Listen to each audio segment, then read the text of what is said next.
Assalamualaikum warahmatullahi wabarakatuh. Saudara-saudaraku sebangsa setanah air yang saya cintai, saya banggakan. Pak Jenderal Nur Wahid dari kantor BNPT sering menyampaikan tentang strategi-strategi kelompok radikal atau gerakan radikalisme dan terorisme di dalam mencapai target-targetnya. Yang pertama adalah memanipulasi, mendistorsi, dan mempolitisasi agama. Sebelumnya saya jelaskan dulu bahwa yang namanya strategi radikalisme dan terorisme ini atau neokolonialisme ini jangan kemudian kita langsung berpikir hal yang bersifat kekerasan, hal yang bersifat main bom gitu ya, tidak. Tetapi dalam pengertian yang jauh lebih luas, yang terangkum atau lebih tepatnya disebut dengan neokolonialisme atau penjajahan gaya baru. Ini juga masuk dalam gerakan dan kelompok radikal. Baik kelompok radikal, kelompok teroris, dan atau neokolonialisme ini semuanya memperalat agama. Semuanya menggunakan agama, digunakan, dipolitisasi, disimpangkan, ditafsirkan seenaknya sendiri, dipolitisasi untuk kepentingan yang sama. Kemudian yang kedua, menghilangkan, menyesatkan, dan membiaskan sejarah bangsa yang menjadi targetnya.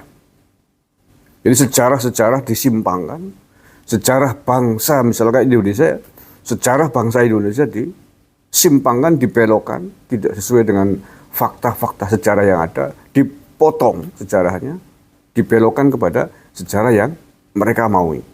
Nah, untuk apa itu dilakukan? Dalam rangka mencapai target-target neokolonialismenya mereka.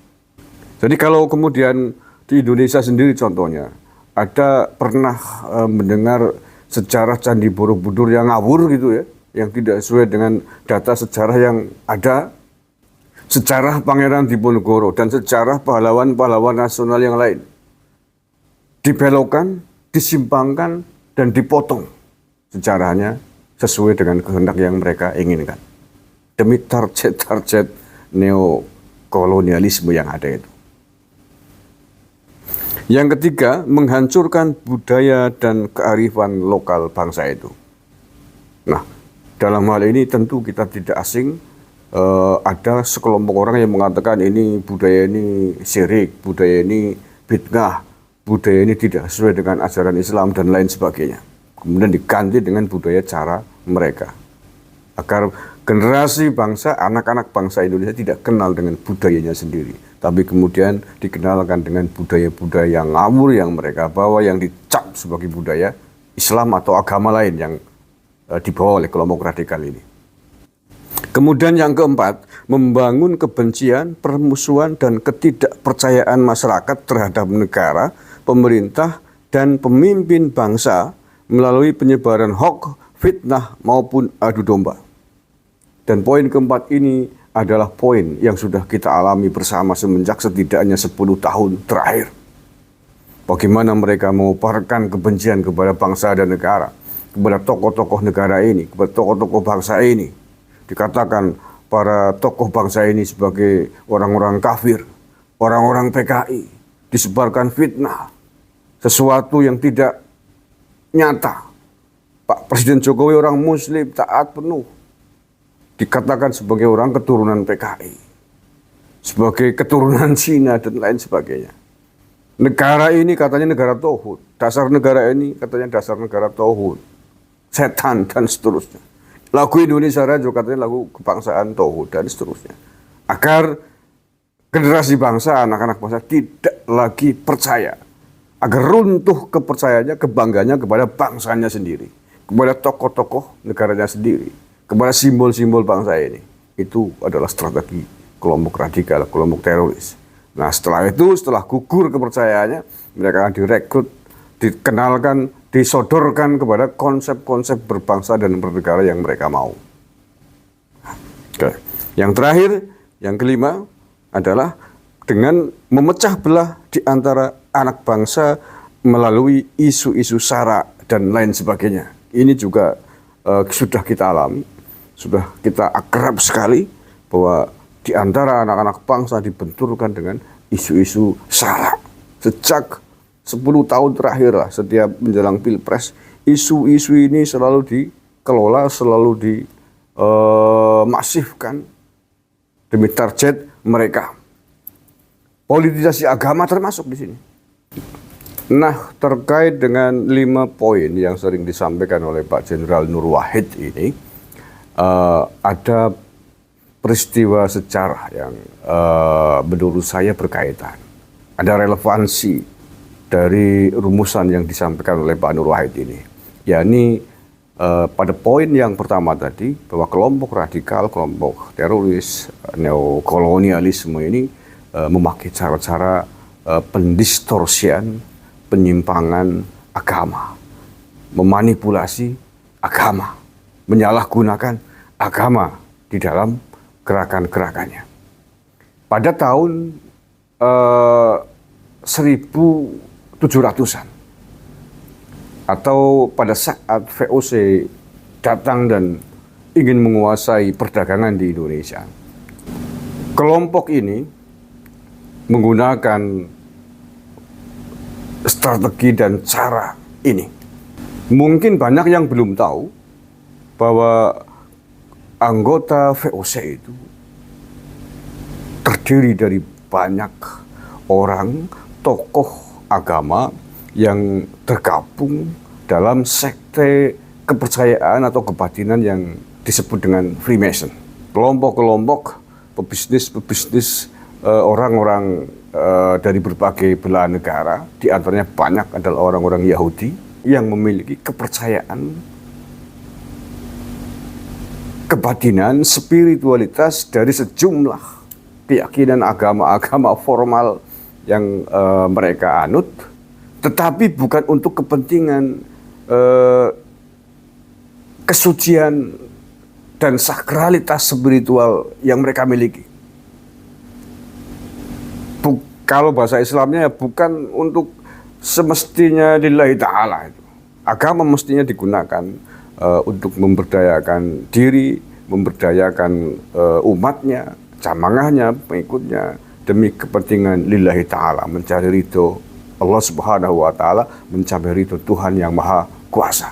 Tetapi ini tidak. Tetapi ini mengumpulkan berbagai macam tokoh-tokoh agama, sekte-sekte agama, kepercayaan-kepercayaan kebatinan demi untuk kepentingan, target bisnis dan kekuasaan mereka. Kepentingan duniawi lah, intinya begitu.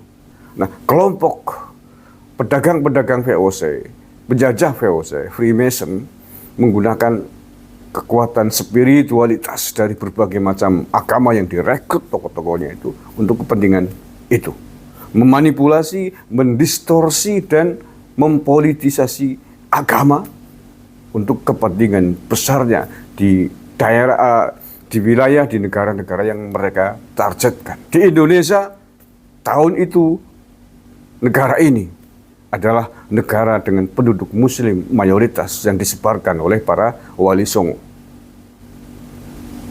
Wali songo menyebarkan Islam di tanah Jawa ini, di Nusantara ini, secara umum, itu sejak abad ke-14 atau sekitar 200-300 tahun sebelum VOC datang ke Indonesia. Sadar dan tahu atas studi, atas penelitian yang dilakukan oleh para tokoh-tokoh Freemason VOC Yahudi ini, kemudian mereka menggunakan, memberdayakan tokoh-tokohnya yang tentu saja berbasiskan spiritualitas Islam untuk digunakan bagaimana caranya bisa menguasai, memonopoli perdagangan di tanah air ini. Mempolitisasi, mendistorsi, memanipulasi agama mereka lakukan dengan menyusupkan tokoh-tokoh agama itu kepada tokoh-tokoh kerajaan, tokoh-tokoh raja di Indonesia, agar kemudian para raja, tokoh-tokoh agama di Nusantara ketika itu, belum Indonesia, percaya dengan mereka yang selanjutnya akan digiring untuk kepentingan bisnis untuk memonopoli bisnis di Nusantara ini dengan cara menguasai kerajaan-kerajaan yang ada di tanah air. Ini cara halus ini, cara memanipulasi menggunakan agama ini mereka lakukan. Selain juga tentu dengan cara-cara fisik yang lain kalau perlu bersenjata. Silakan Anda bisa membaca referensi-referensi yang lain tentang apa dan siapa kelompok-kelompok Yahudi Freemason itu menancapkan cakar-cakar kekuasaannya, monopolinya, dan lain sebagainya di sejumlah belahan negara. Mereka tidak segan-segan menggunakan agama, memanipulasi agama, menyimpangkan sejarah bangsa, dan mempolitisasi agama. Maka ketika VOC ketika itu melihat Indonesia adalah negara yang sangat subur, sangat besar kekuatan Islamnya, dibalut dengan spiritualitas tarikat, banyak guru musik tarikat, maka kemudian setelah mereka mempelajari itu semua dihancurkanlah tarikat di Indonesia agar para guru musik tarikat, agar para pengikutnya tidak memiliki kekuatan apapun dan mudah mereka kendalikan.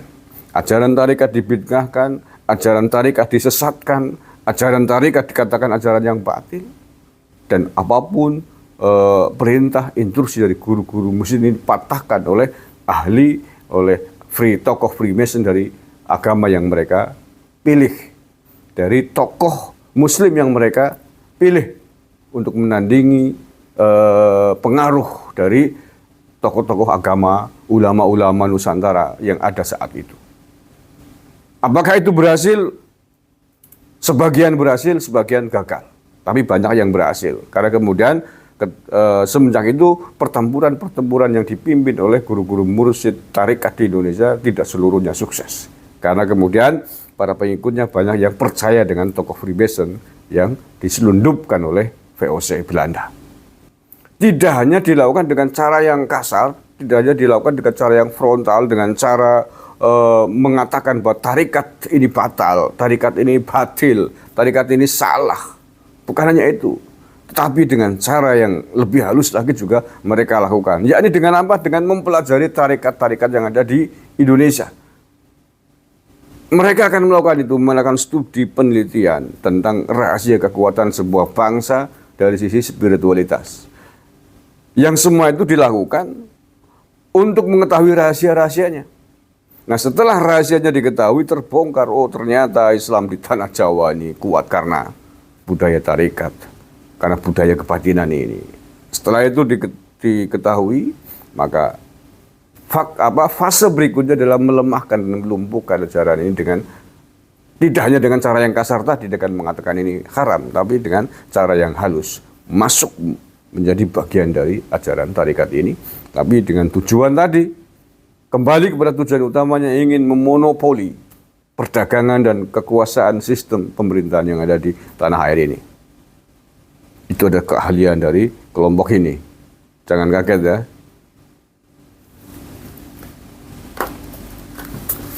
Kalau tidak percaya silakan Anda baca. Maka ketika kita tahu bahwa banyak manuskrip, banyak buku sejarah, buku-buku penting dari para leluhur kita dulu yang hari ini numpuk diboyong ke Belanda, dikumpulkan oleh penjajah Belanda, dibawa ke sana, tidak hanya buku-bukunya, manuskrip, tapi juga senjata-senjatanya, keris, dan barang-barang artefak berharga lain, bukan hal yang aneh.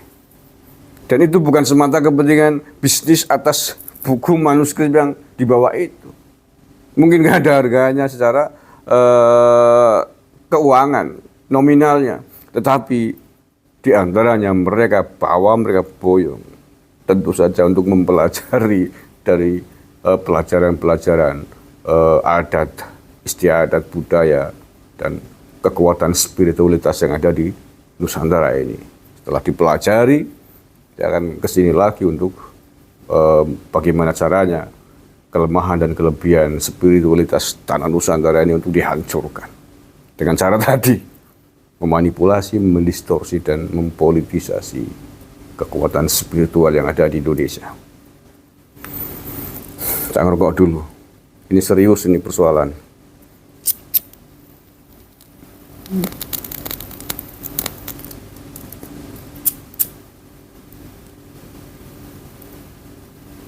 Salah satu kekuatan besar dari ajaran tarikat yang ada di Nusantara ini, apapun cabang tarikatnya, adalah kekuatan spiritualitas dari para leluhur yang ada di Nusantara, baik yang masih hidup maupun yang sudah mendahului, yang sudah meninggal. Semua orang yang pelajari atau praktisi tarikat tahu ini. Dan itu berlaku bagi seluruh aliran tarikat di dunia. Kekuatan spiritualitas para pengikutnya bukan hanya kekuatan spiritualitas atas ajaran, atas amalan yang dilakukannya, tetapi juga atas semburan, aura, barokah dari guru-gurunya, leluhur-leluhurnya yang baik yang sudah meninggal waktu dekat maupun yang terus bersambung sanadnya kepada Nabi, kalau Islam ya Rasulullah SAW. Begitu juga bagi agama lain. Maka menghancurkan, menyimpangkan adalah hal yang wajib untuk mereka lakukan. Demi bagaimana bisa memonopoli dan menguasai kepentingan bisnis dan kepentingan sistem kekuasaan yang ada di tanah Nusantara. Ketika mereka mengetahui bahwa aura barokah, sanad silsilah thariqah itu menjadi sebuah kekuatan besar.